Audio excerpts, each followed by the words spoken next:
Assalamu alaikum. My name is Zishan Badr and welcome to Baqee TV. On tonight's episode of Get to Know Your Scholar, we have a well-respected, eloquent speaker, resident alim of Idare Jafriya, located in Burtonsville, Maryland. He is Sheikh Abdul Jalil Nawee.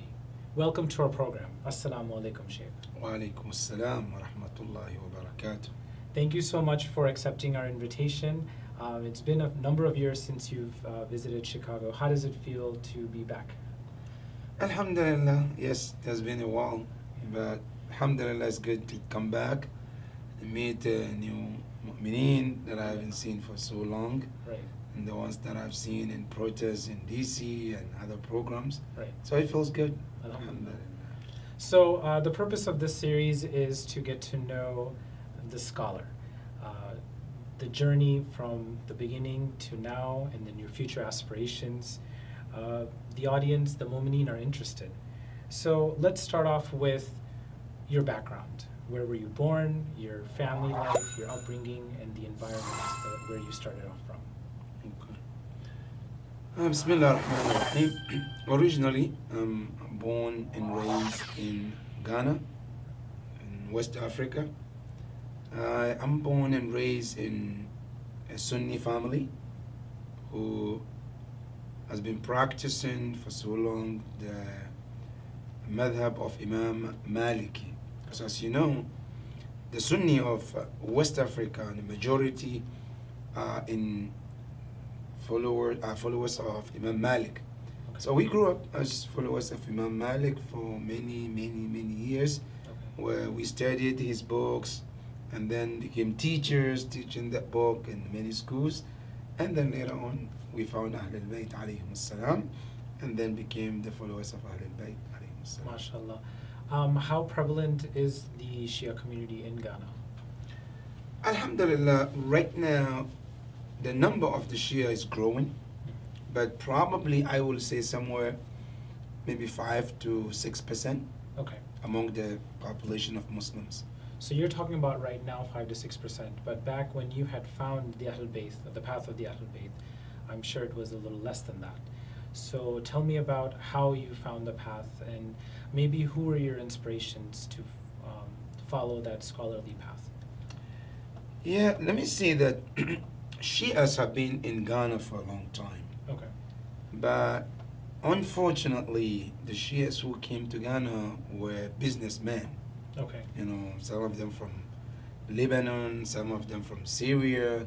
They just came there to make their money. Mhm. They have nothing to do with religion, to preach or do any functions and any of that. However, until after the revolution of Islamic Republic of Iran, Right. that is where the whole thing started to change. Okay. Because Imam Khomeini, rahmatullahi ta'ala alayh, he had an organization set up in Iran, which still exists, and it's called Sazman Madaris Kharij al-Keshwar, which is in Farsi meaning, an organization that takes the responsibility of building schools outside Iran. Mm. So what they did, the first thing was they wanted to build a school in West Africa. But a lot of African countries were scared because they were thinking that maybe they are transferring or bringing revolution to that part of the world. Sure. So places like Nigeria, Togo, Benin, Burkina Faso, Mali, they all rejected. They didn't allow. Right. The only country in West Africa accepted was Ghana. MashaAllah. So they set up the school there. But what is amazing was they started it as just learning Arabic. Wow. There was nothing. It's just pure Arabic. Okay. And I think maybe Allah knows the best. It was one of the strategy that they had, because they know most of Africans are very much into learning Arabic, Right. and Quran. Sure. So with that strategy, it really worked. And I remember how just hundreds of us, Wow. we came to learn Arabic. Okay. So we started with Arabic the first year, the second year, the third year. The fourth year is when they decided to start Hausa classes. Okay. But then we have been very much well known with the teachers and familiar with a lot about those teachers. So it was easy to, our transition was very easy from then to Ahlul Bayt alayhim salam and that. that sense. That's awesome. What a cool story. And basically, to tell us about your journey from Ghana to eventually Iran, the Hausa in Iran. How did you get to a point where you wanted to increase this journey to a little bit more of a serious level? Right. Let me say that my journey started like after I graduated from the Hausa in Ghana. I became a teacher, Okay.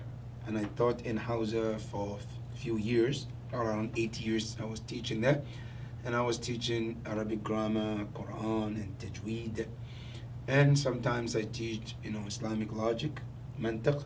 Okay. So after 8 years, I felt there is a need for me to proceed and further my studies. Okay. And that is when I decided to move to Iran. So after 8 years of teaching in Hausa in Accra, I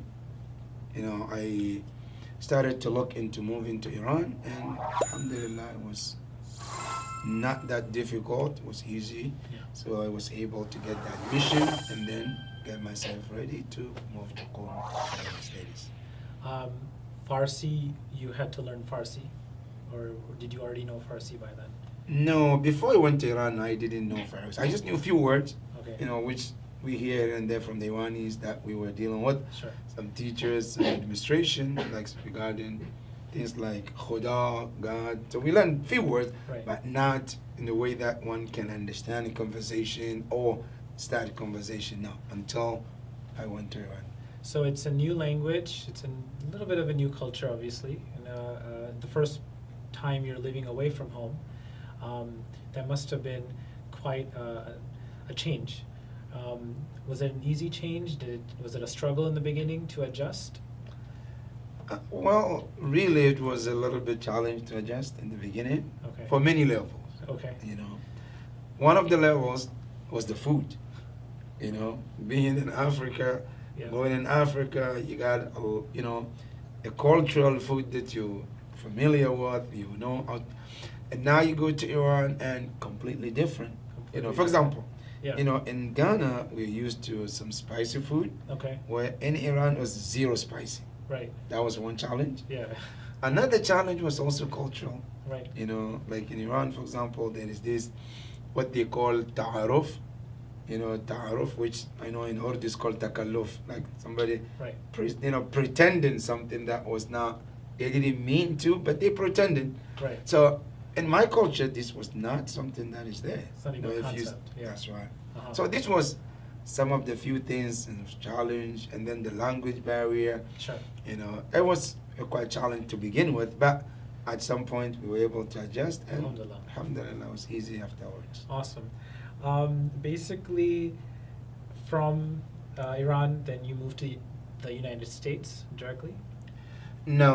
Mhm. From Iran, I first moved to Italy, Okay. where I was there for quite a few years, Okay. because I was doing tabligh. I had some cousins and friends who lived there, Sure. and they were having challenge of having students or somebody to teach their children. Right. So I was there for a while, Okay. and then from there I moved to United States. Straight to the Washington, D.C. area? Yes. And you've been there ever since? Yes, correct. And currently you are the resident alim of Idara Jafriya. Predominantly a South Asian community. You have predominantly Pakistanis and Indians. So that must have been a little bit of a different adaptation as well. Culturally and maybe not food-wise, because our food is pretty spicy as well. But how did you manage to adapt to that community, or was that even a struggle, or was that very smooth? And I also was wanting to find out if the style of majalis needed to be changed as well to cater to this community. I would say being in DC area, and especially in the Idara community, wasn't a big challenge to adjust and adapt to the culture, because being in Iran, there's so many Iranians, Pakistan and India. Right. And some of them were even classmates. Okay. So I had a good bunch of friends from Pakistan and India Okay. that we were classmates. We used to do mubahatha, Okay. learn together. Sure. So being with them has been a lot of help for me Right. to adjust with the, Indian Pakistani community. Sure. So coming there, it wasn't a big deal at all. It was very easy to, adjust to the community in Idara Jafariya. Okay. However, in regarding to the majalis, yes, I do believe that there should be some changes. Mm-hmm. There should be some, deep look into the way we deliver, the way we do things. Because, number one, I know, this society that we live in America Mm-hmm. is completely different than the societies that I came from, or majority of us as an immigrant came from. Sure. And not only that, the need of this society Mm. is different than the needs of any other society out back homes or Sure. other country. Mm. So my belief that not just our majalis, even our Jummah khutbas Mm. needs to change. Okay. In all these aspects, we need to look and make sure that our speeches, our khutbas are geared towards the need of the society. Right. Because our religion as a Muslims is always about the culture and the people that you live in.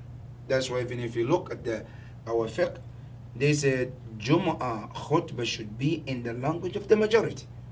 Of course. Yeah. Now, for example, I live in, let's say, in China. Mm-hmm. If I am to lead the Jumu'ah, I have to speak to people in Chinese Of course. Yeah. because the message should be delivered in that language. So it should be in a way that the people of this country, the generation of this country, can understand and also relate to our majalis and also to the message that we're trying to deliver.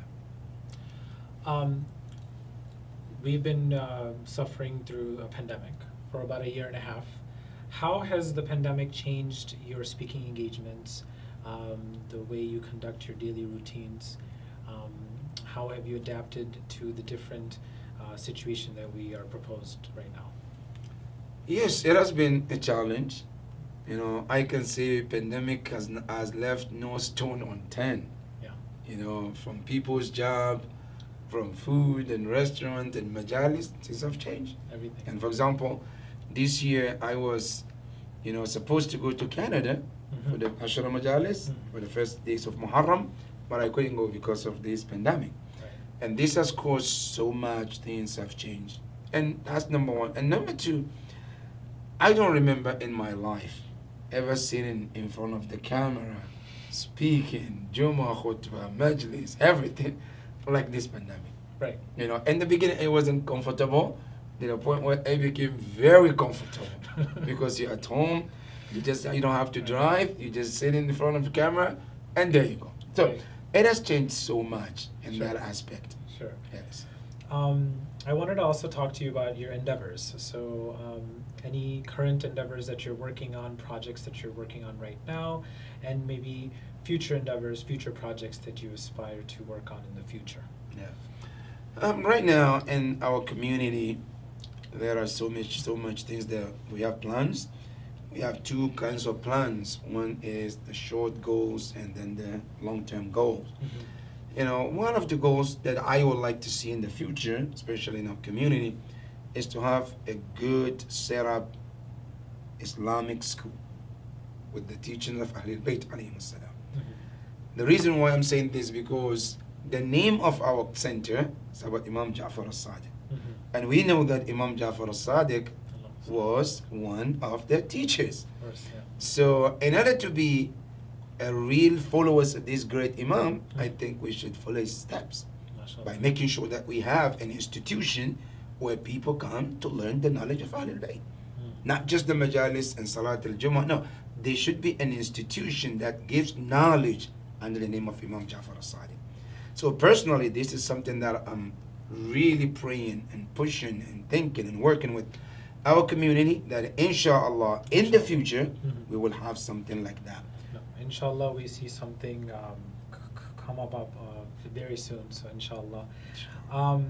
Basically, another question that I had was, can you give us some important topics that should be more spoken about from the member for the youth that maybe are overlooked or should be more emphasized off the member? Personally, I think there are so many subjects that we as a people in this country, especially the Muslims or Shias, are dealing with, and it's day in and day out problems. Unfortunately, in our societies and communities, we try to ignore as they don't exist, Right. and try to brush it off and not talk about, and try to think about, oh, it's taboo, but it's a challenge that we're facing. Right. One of those challenges, I think, is mental health. Mm-hmm. A lot of our communities don't even think this kind of challenge exists. Right. You know, when you talk about mental health, the only thing people who are completely gone mental, taking their clothes off, that is what the mental problem is. Right. They don't understand that mental health comes into different, what do you call, stages. Stages or levels. Even Imam Ali alayhi salam says, Al Junoon Funun. Right. That mental health comes in different stages and degrees. Mm. So this is a challenge that a lot of our youth are going through, but we are not addressing it. Mm-hmm.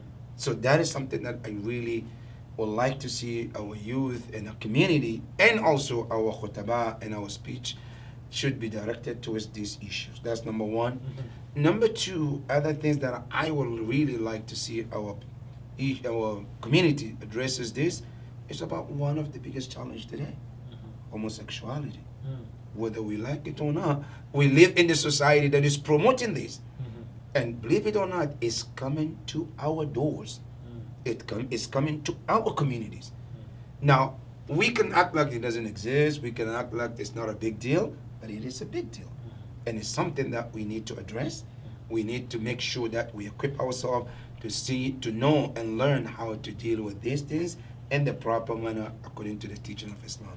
That is few out of the many of the challenge that I think we should be working on it and try to engage in that direction. Thank you for being so candid and open about those topics. Another question, the topic I want to change to Jannat al-Baqee now. We're at Baqee Studios. You've been a very important part of the organization for so many years. You used to speak at many of the protests and rallies organized by the organization every year in front of the Saudi embassy.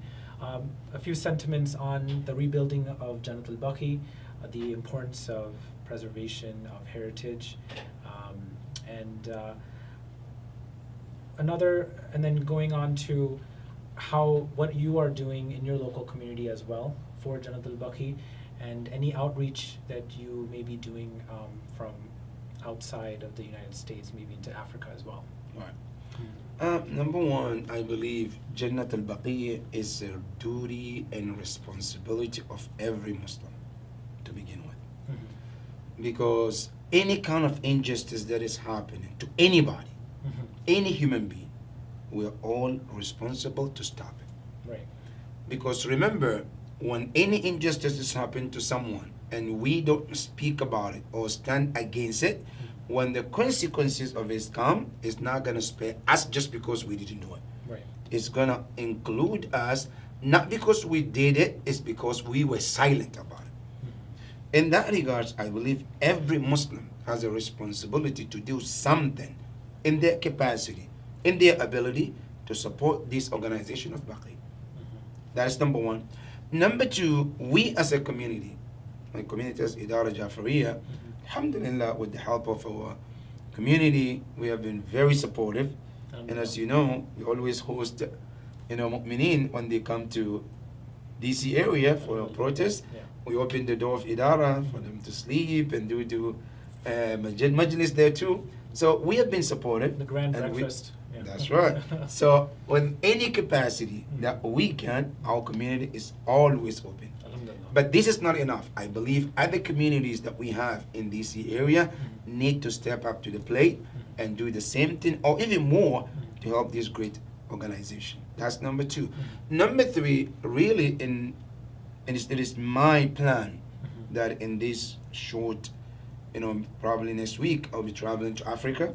It is my plan that I will make a reach out to the leaders of those communities that I'm going to be traveling to and make sure that I bring the awareness as a part of my personal responsibility. Talk to them and have them also start some of awareness in that society. Sure. And not just the awareness, start to do something in the name of Baqee. Inshallah, inshallah. I'd like to conclude this segment by a rapid fire round.